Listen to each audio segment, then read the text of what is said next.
Assalamualaikum warahmatullahi wabarakatuh. Saya Syihabuddin. Terima kasih banyak kerana anda berada di channel YouTube saya dan terima kasih banyak jika anda telah tekan butang subscribe. Saya sangat hargai jika anda belum tekan butang berkenaan. Tekan butang itu sekarang jika ada video-video yang bermanfaat. InsyaAllah akan ada di feed YouTube anda. Ketika sesi live semalam, ada seorang subscriber saya bertanya apa pandangan saya berkaitan tentang kenyataan Ustaz Yazid Abdul Qadir Jawas bahawa orang yang kata ajaran Salafi adalah ajaran yang keras boleh jadi murtad. Saya sebutkan bahawa saya kenal Ustaz Yazid dengan keilmuannya. Saya selalu tengok video-video beliau di YouTube. Bahkan sebahagian buku-bukunya saya ada membacanya. Walaupun begitu, jika benar dia mengatakan seperti itu, maka pasti saya tidak akan bersetuju dengan pendapat itu. Lalu saya minta subscriber berkenaan yang bertanya soalan itu untuk memberikan link kenyataan Al-Fadhil Ustaz Yazid Abdul Qadir Jawas. Alhamdulillah pagi tadi beliau berikan. Jom kita tengok sama-sama. Bagaimana kita menghadapi rekan kita, dia akan kerja, yang bilang bahwa kajian-kajian kita ini keras. Ya tanya dong sama dia, di mana kerasnya? Di mana? Apa yang diajarkan itu melempar batu? Gitu. Tanya. Gitu. Apa yang diajarkan makan batu? Gitu. Seperti kuda lumping. Kalau bilang keras, apa yang diajarkan? Kalau diajarkan Quran Sunnah, antum mau nuduh Quran Sunnah keras. Bisa murtad loh antum. Bisa kufur loh. Nuduh Quran dan Sunnah keras. Gitu. Quran dan Sunnah yang disampaikan. Okey, faham.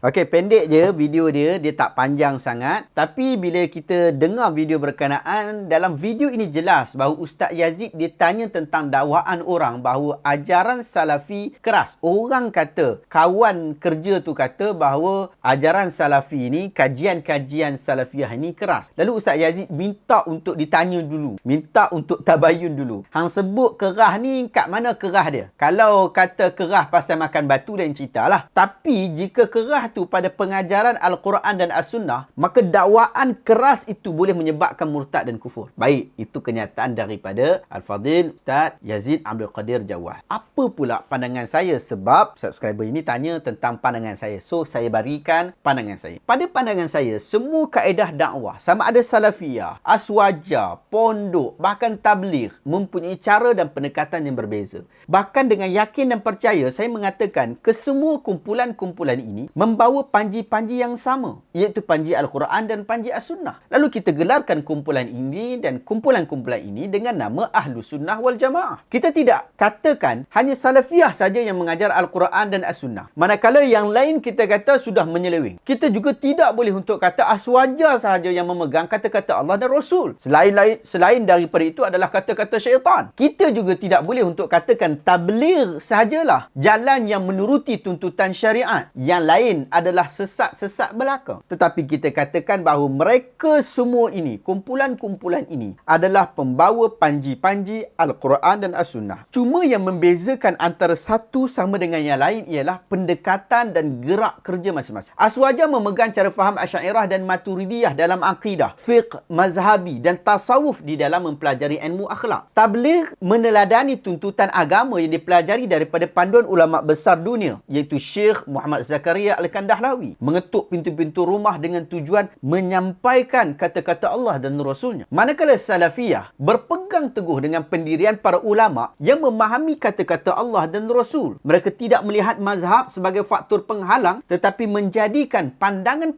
para ulama-ulama ahli sunnah dalam panduan beramal dan menyeru kepada kebaikan, menyeru kepada Al-Quran dan As-Sunnah. Apabila kita faham hal berkenaan, maka kita akan dapat faham jika ada kumpulan-kumpulan yang membantah antara satu sama dengan yang lain. Bukan kerana mereka membantah Al-Quran dan As-Sunnah. Bahkan mereka sendiri adalah pemegang, pembawa panji-panji itu. Tetapi yang mereka bangkangkan mungkin kepada cara pendekatan, kaedah penyebutan, bahkan boleh jadi dengan metodologi pengambilan ilmu yang berbeza. Dalam hal ini, saya beranggapan kenyataan Ustaz Yazid Abdul Qadir Jawas itu tak salah pun. Tetapi ia mungkin boleh disalahfahami jika orang yang mendengar melihat bahawa hanya Salafiyah sahaja yang membawa panji salaf. panji Al-Quran dan As-Sunnah. Ia tidak boleh menjadi seperti itu. Tidak boleh kata hanya salafiyah sahaja, salafi sahaja yang memegang panji Quran dan Sunnah, yang lain tak membawa panji dan Al-Quran dan Sunnah. Siapa saja yang kutuk, siapa saja yang bangkang, siapa saja yang kritik salafiyah, membawa maksud mengkritik Al-Quran dan Sunnah.